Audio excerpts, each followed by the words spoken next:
সুপ্রিয় দর্শক, আসসালামু আলাইকুম। আশা করি আপনারা সবাই ভালো আছেন। আমরা ঢাকার এলিভেটেড এক্সপ্রেসওয়েতে প্রবেশ করছি। প্রবেশের জন্য অবশ্যই টোল প্রদান করতে হয়। আমরা টোল কাউন্টারের দিকে এগিয়ে যাচ্ছি ধীরে ধীরে।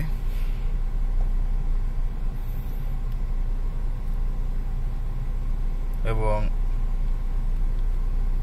এই এলিভেটেড এক্সপ্রেস হওয়াতে মানুষের অনেক সময় সেভ হয়েছে।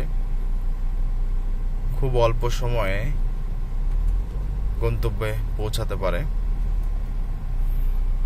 যে চার্ট আছে এলিভেটেড এক্সপ্রেসওয়ে টোল ফি আদায়ের বিভিন্ন কার 80 টাকা না, 80 টাকা টোল প্রদান করতেছে। এই যে টোল প্রদান করলাম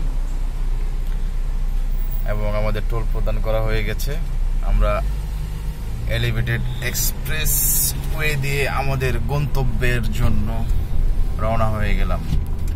খুব স্বল্প সময়ে আমরা চলে যাব আমাদের গন্তব্য।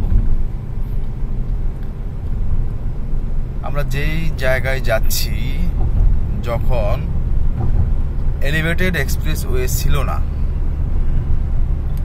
মিনিমাম 2 থেকে 2.5 ঘন্টা সময় লাগতো। ভয়ানক এক পরিস্থিতি। মানে যদি শুনতাম সকালে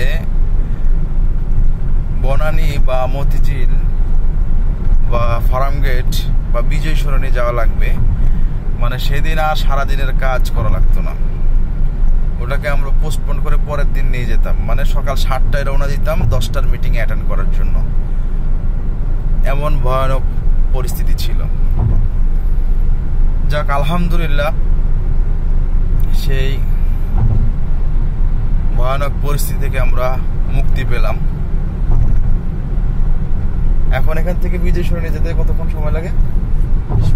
20 মিনিটে আমরা এয়ারপোর্ট থেকে বিজয় সরণি পৌঁছে যাই, 20 মিনিটে। আর যখন এই ঢাকা এলিভেটেড এক্সপ্রেস ওয়ে ছিল না, তখন 2 ঘন্টাও লাগতো।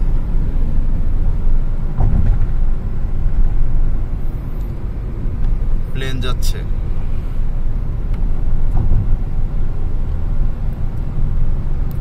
চমৎকার ভিউ।